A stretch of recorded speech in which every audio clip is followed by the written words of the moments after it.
Hello everyone, welcome to मैथ.नेट।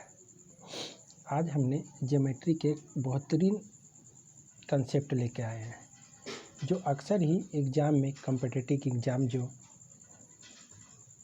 Graduate level पे हो, जैसे सीजीएल, एनटीपीसी, इस कंसेप्ट से अक्सर ही सवाल आते रहते हैं। और इस कंसेप्ट के बाद हम इस पे एक सवाल भी करेंगे कि इस सवाल को हम कैसे अप्लाई कर सकते हैं। अगर ये मेरा कंसेप्ट या ये अगर आपको अच्छा लगे तो आप इस सेशन को लाइक कीजिएगा, सब्सक्राइब नहीं किए हो तो सब्सक्राइब कर लीजिएगा, ताकि हम आगे भी ऐसे एक बेहतरीन सवाल आपको सॉल्व करके दिखाते रहें। तो चलते हैं सवालों पे। आप लोगों को में कईयों को पता होगा, एक मिनट एक बार पेन चेक कर ले रहे हैं। आप लोगों में से कईयों को एक कंसेप्ट पता होगा कि अगर कोई ट्रायंगल दिया रहे, मान लेते एक ट्रायंगल दिया है हमें, ठीक है।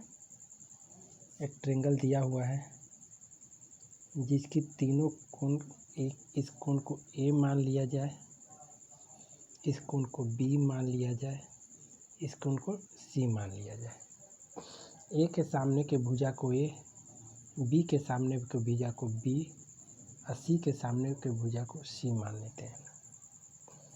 अगर ए के इस कोण को अल्फ़ा, इसको बीटा और इसको गामा मान लिए, इसको हम गामा मान लेते हैं। तो आप लोगों में से कितनों को पता है इस कंसेप्ट के बारे में, वो कमेंट कीजिएगा। कि अगर हमें दो भुजा पता हो किसी भी ट्रायंगल को, अगर उसका एंगल पता हो तो हम उस ट्रायंगल का एरिया आसानी से पता कर सकते हैं। तो अगर हम ए बी और ए सी भुजा को लेके अल्फ़ा कोण से भी इस ट्रायंगल का एरिया पता कर सकते हैं। ए बी ए और बी सी, जैसे हम बोलते रहे ए बी और ए सी से ट्रायंगल के एरिया पता कर सकते हैं। बी ए और बी सी से ट्रायंगल के एरिया पता कर सकते हैं। अगर एंगल पता हो तो, एंगल पता हो तब हम ऐसा कर सकते हैं। या सी ए और सी बी से ही हम ट्रायंगल का एरिया पता कर सकते हैं, ठीक है। तो ऐसे कंसेप्ट कि अब हम कैसे अप्लाई करें, आगे चलते हैं। पहले इसको क्लियर कर लेते हैं।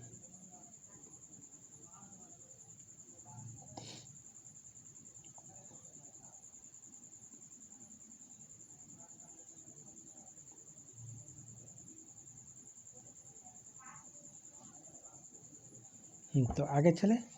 अगर हम अल्फ़ा एंगल लें तो हम इस ट्रायंगल के एरिया बोल सकते हैं 1/2 सी इंटू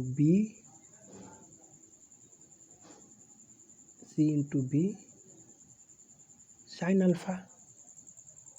अल्फ़ा। अगर हम बीटा एंगल लेते हैं तो 1/2 और बीटा क्या होगा, बी सी भुजा लेंगे और बी ए भुजा लेंगे। तो बी सी भुजा मेरा ए दिया हुआ है, बी सी भुजा ए दिया हुआ है और बी ए भुजा सी दिया हुआ है। यहाँ पे हम साइन बीटा ले सकते हैं। अगर एंगल गामा की बात करें तो 1/2 A B into sine gamma, ये होगा। और ये सभी एक दूसरे को इक्वल होगा, ताकि अगर हमें एरिया, अगर भुजा भी ना पता हो, अगर दो एंगल पता हो तो हम तीसरा भुजा इससे हम आसानी से निकाल सकते हैं, ठीक है। समझ गए? एक बार हम फिर से रिपीट कर देना है, रिकैप कर देना है। जैसे हमें कोई ट्रायंगल दिया हुआ हो, ट्रायंगल में एक ए के सामने की भुजा ए मान लेते, बी के सामने की भुजा बी और सी के सामने की भुजा को सी मान लिए। ए कोण को अल्फ़ा, बी कोण को बीटा, सी कोण को गामा मान लिए। तो अगर हम अल्फ़ा कोण लेते हैं तो इस ट्रायंगल के एरिया पता करने के लिए हम इस ट्रायंगल को एरिया पता करने के लिए हम क्या कर सकते हैं, half C is to B sine alpha लेंगे। अगर हम बीटा एंगल पकड़ते हैं तो हाफ ए इंटू सी ले लेंगे। अगर गामा लेते हैं तो हाफ बी इंटू ए हो जाएगा और ये सभी एक दूसरे के इक्वल होगा। ठीक है, समझ गए। अब हम ऐसे ही पे एक सवाल पे चलते हैं। इसी कंसेप्ट के बहुत बेहतरीन सवाल लाए जो पिछले साल CGL में सवाल आया हुआ है, अक्सर ही कई एग्ज़ाम। तो इसको हम क्लियर कर लेते हैं, समझ गए। अब इसको हम क्लियर कर लेते हैं, ठीक है। तो इसी कंसेप्ट पे एक सवाल है जो कई वर्षों से हर एग्ज़ाम में आते ही रहते हैं। जैसे मेरा एक ट्रायंगल दिया हुआ है, बोला है सवाल में ABC एक एरिया है, ट्रायंगल है। ABC एक ट्रायंगल है जिसकी कोण A को समद्विभाजित किया गया। एक बार समझा दे रहे फिर से। जैसे ABC एक ट्रायंगल दिया हुआ है जिसकी भुजा A दिया हुआ है, B दिया हुआ है और C बोल दिया गया सवाल में। अब सवाल में बोला है कि A को समद्विभाजित करके BC पे D बिंदु बनाती है। तो हम A को समद्विभाजित बाइसेक्ट करके B से पर हम D बना दिए। और A जो है पूरा A जो एंगल है, A की बात करें, वो एंगल मेरा 60 डिग्री दिया हुआ है। ये मेरा एंगल 60 डिग्री हुआ है। तो अगर हम A की बात करें, A जब 60 डिग्री है, जब AC बाइसेक्ट कर रहा है, अगर समद्विभाजित कर रहा है, तो ये मेरा 30 में A एंगल क्या बना लेगा, 30 डिग्री, और A एंगल भी 30 डिग्री बना लेगा। A एंगल भी 30 डिग्री, A भी एंगल भी 30 डिग्री बना ले। तो हमसे पूछा गया है AD की लंबाई क्या होगा, AD की लंबाई क्या होगा। तो अब समझ गए, यानी हमसे क्या सवाल में पूछा गया है, इसका लंबाई x मान लेते हैं। तो AD की लंबाई हमसे पूछा गया है, तो हमें क्या निकालना है, AD की लंबाई निकालना है। जबकि मेरा दिया हुआ है AB 4 दे दिया है और AC को 3 दे दिया गया है। अब हमें AD निकालना है। तो हम क्या पढ़े हैं, जब हम इस ट्रायंगल को निकालें तो हम बोल सकते हैं ट्रायंगल एरिया ऑफ ABC बराबर area of ABD plus area of ACD होगा। तो इतना कुछ आप उम्मीद करते हैं आप अच्छी तरीक़ा से समझ गए। अब हम सवाल को सॉल्व करने पर चलते, दूसरा पेज ले रहे हैं। तो अब हमें एक बार देख लेते हैं। अब जो कंसेप्ट पढ़े उस पर चलते हैं। हमें पहले बड़े ट्रायंगल के एरिया पता कर लेते हैं। तो बड़े ट्रायंगल की एरिया क्या होगा, 1/2 4:3। साइन का बड़ा ट्रायंगल में साइन 60 डिग्री है, ये हो जाएगा बड़े ट्रायंगल के एरिया। बराबर छोटा 2 ट्रायंगल बनाते हैं, छोटा 2 ट्रायंगल बनाते हैं,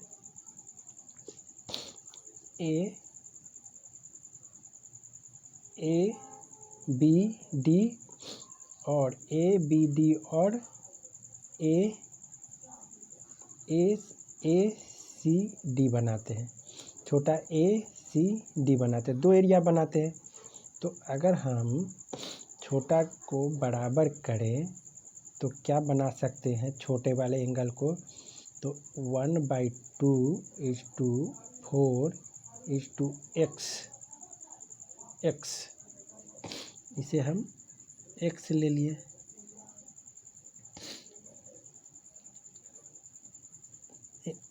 एक्स ये हो गया।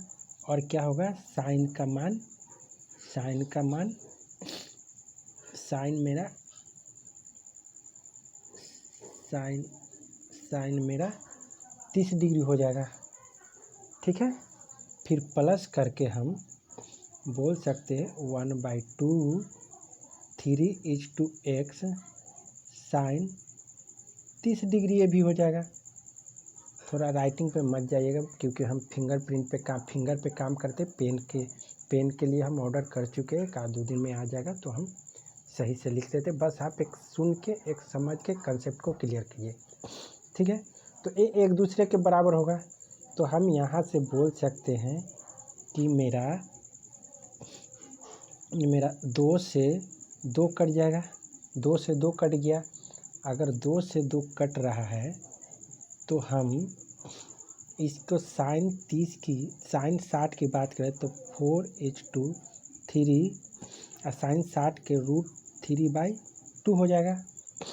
इधर अगर हम साइन 30 के कॉमन ले लिए, साइन 30 कॉमन ले लिए तो यहाँ 4x + 3x हो जाएगा, 4x + 3x हो गया। तो 4x + 3x की बात करें तो ऊपर के स्लाइड आप मिटा दे रहे हैं। 4x + 3x की बात करें